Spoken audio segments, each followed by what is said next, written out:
Donc certains chiens de garde, celles policiers de la pensée, se disent antifa, mais ce sont des faux. Si on regarde bien, ils ne s'en prennent qu'aux vrais antifa, Michel Collomb, Jacques Brimont, Maxime Vivaz, Victor Desviages, je ne sais pas comment ça se prononce, pardon, Thierry Messant, des gens bien courageux aussi, que je suis fier de côtoyer, entre autres, à ma petite échelle, des opposants à la guerre qui vient, des opposants à l'Empire en formation, projet impérial reconnu par Borusso lui-même face à la caméra, de véritables humanistes, je crois.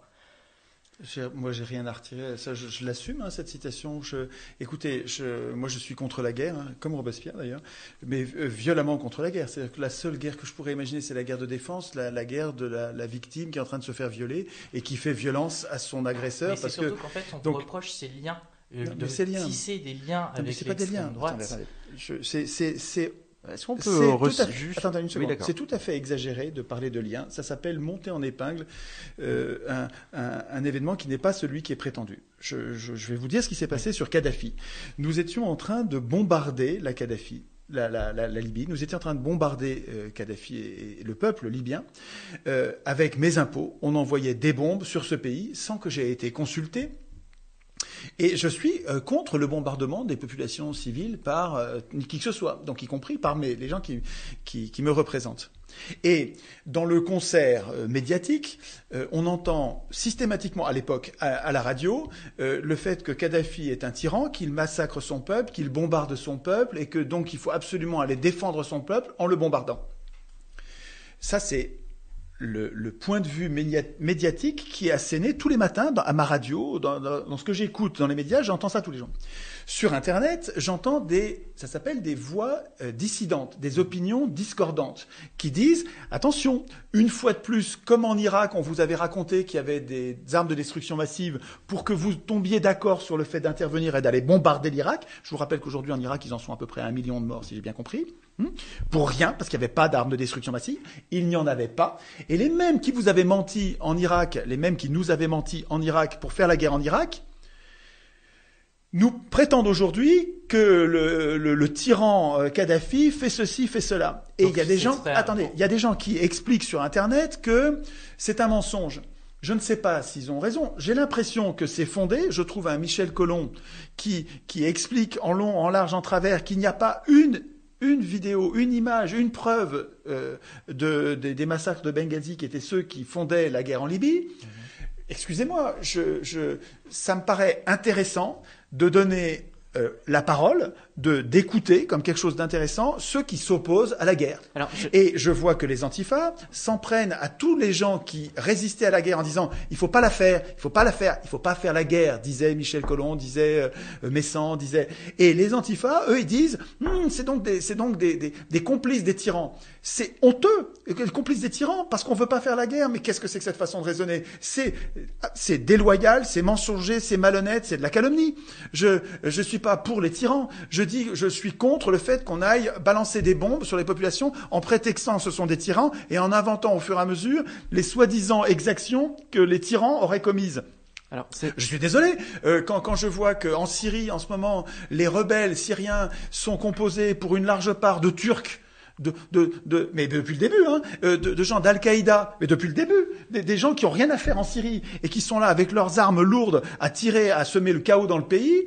Qu'est-ce qu'aurait fait un pays? Qu'est-ce que nous aurions fait? Qu'est-ce que, en France, nous aurions fait si, pour soutenir des rebelles, des authentiques rebelles, des gens dans nos banlieues qui sont vraiment pas contents, et si nous avions eu des militaires étrangers armés jusqu'aux dents avec des bazookas qui viennent tirer sur la foule, qu'est-ce qu'aurait fait notre pays? Est-ce qu'il aurait dit, on va discuter avec ces gens-là? Il aurait envoyé les armes lourdes pour se débarrasser de ces fous furieux. Donc pour vous, par exemple, la réponse de Bachar al-Assad sur les menaces syriennes sont légitimes. Mais c'est pas ça. Mais c'est incroyable. Non, vous avez entendu ça? C'est pas ça que j'ai dit. J'ai pas dit ça. Écoutez, non, c'est juste. Vous avez des rebelles, des contestataires de l'ordre dans une population. Et donc, le pouvoir va pas mater la population, mais chercher ces individus. Non, ce que dit Étienne, c'est que en fait, il y a une ingérence étrangère. Mais on met le pays à feu et à sang pour ensuite aller, sous prétexte de protéger les populations, pour aller les bombarder et foutre en l'air. C'est l'objectif. C'est de détruire le pouvoir d'Assad pour prendre le contrôle stratégique du pays. La base, La Syrie est la dernière base soviétique sur la Méditerranée. Toutes les bases sont américaines. La dernière base soviétique, c'est la Syrie. Vous croyez que c'est pour se débarrasser d'un tyran qu'ils vont bombarder la Syrie? Mais c'est une blague. Les Américains ont beaucoup d'intérêt. La Syrie est le dernier rempart avant l'Iran. La suivante, c'est l'Iran. La guerre que nous allons faire pour l'Empire, c'est vraiment, c'est impérial. Mais c'est pas. C'est impérial. Mais vous. C'est. Des empires, il y en a comme ça dans l'histoire des hommes depuis toujours. C'est le énième empire, mais on n'est pas obligé d'être d'accord. On peut plutôt que de gober sans la moindre contestation le discours médiatique va-t-en guerre, parce que c'est exactement ça à quoi on a droit dans les journaux. On a droit à un discours va-t-en guerre. Je vous rappelle que quand Lagardère et Dassault, qui sont deux marchands d'armes, maîtrise la quasi-totalité de l'édition et une grande partie de la presse, c'est pas un détail. C'était déjà le cas avant la Deuxième Guerre mondiale. Quand les marchands de canons commencent à prendre le contrôle de la presse, c'est pas étonnant que la presse favorise, pousse à la guerre. Mais notre boulot à nous, il me semble, et c'est pas être les complices des tyrans, excusez-moi, c'est vexant de dire que, c'est vexant, c'est absolument, c'est indigne de dire que les gens qui résistent à la guerre en disant, les conditions de la guerre sont des manœuvres qui sont contestables. Le fait de laisser les opinions dissidentes se développer en disant écoutez, regardez, il est en train de nous expliquer que cette guerre n'a pas de raison juste d'être faite. Ces gens qui résistent à la guerre, leur donner la parole, c'est le minimum. Et me présenter comme le défenseur de Kadhafi, de Saddam, parce que je dis, attends, moi j'ai pas envie qu'on fasse la guerre. Et quand quelqu'un me dit, là, la guerre est illégitime, je lui donne la parole, je relaye sa pensée. Excusez-moi, mais les antifas, là, ils sont d'une malhonnêteté crasse. Mais à mon avis, ils sont pas malhonnêtes, d'une malhonnêteté crasse, parce que je suis sûr que ces gens-là ne pensent pas ce qu'ils disent. Ils savent très bien qu'ils défendent le système. Ils sont payés par le système c'est des gens, enfin, ils sont tous anonymes. Je suis désolé, qui viennent discuter. Moi, je voudrais en voir un en face et on va discuter. Ça se passe jamais comme ça. Ils se mettent à plusieurs pour te tirer dans le dos de façon anonyme. Il y en a 3 qui tiennent et un qui cogne, et en déformant tout ce que tu dis, et sans même quand je réponds pour me défendre sur leur blog, et c'est même pas publié. Là, il y en a un qui a été publié, mais c'est tout à fait exceptionnel. D'habitude, ils sont pas publiés. Donc, je veux dire, regardez qui parle à visage ouvert et qui vous parle de résister à la guerre, et regardez qui conchit, calomnie les opposants à la guerre, et demandez-vous qui dit la vérité. Moi, je suis prêt à discuter avec les antifas. C'est les antifas qui veulent pas discuter. Les antifas, ils veulent juste calomnier, raconter des sornettes, des inventions, et qui disent que je suis fasciste. Mais on se fout de qui? Je suis anarchiste, alors je suis pas fasciste. Les systèmes que je propose sont les systèmes qui sont les meilleures garanties contre tous les fascismes à venir, avant même qu'il n'ait lieu.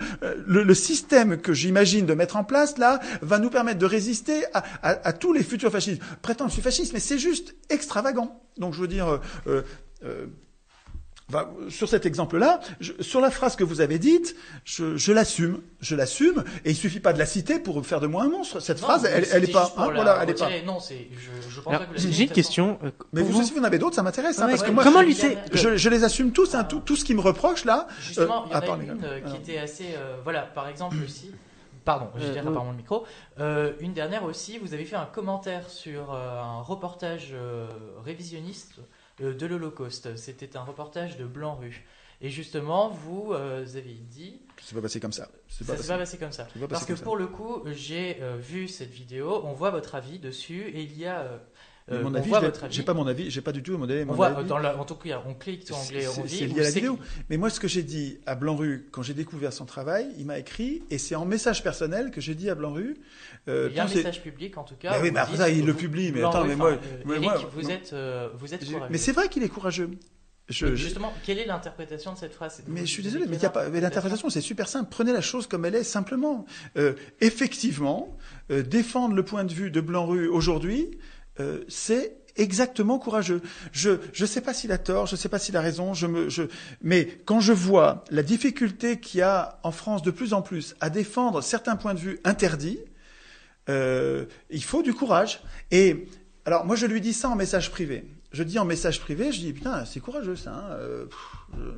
Et je m'avance pas plus que ça, parce que moi sur le sujet, c'est pas mon sujet. Je suis incompétent là-dessus, c'est pas mon sujet.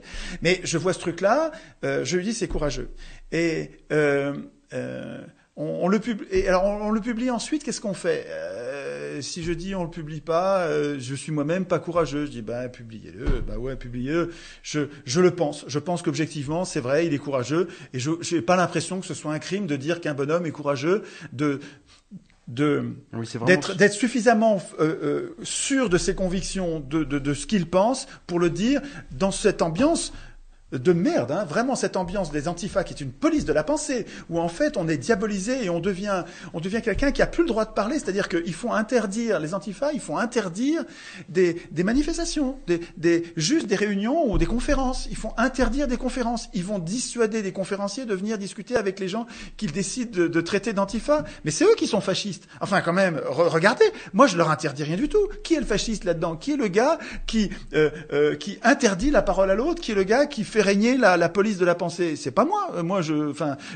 Et vraiment, je les ai invités, et je réitère mon invitation, je les invite à discuter, c'est-à-dire à confronter des points de vue les uns après les autres, point par point, sur tout ce qu'ils me reprochent. Sur chacun des points, je demande une discussion publique. Mais c'est pas du tout comme ça qu'ils procèdent.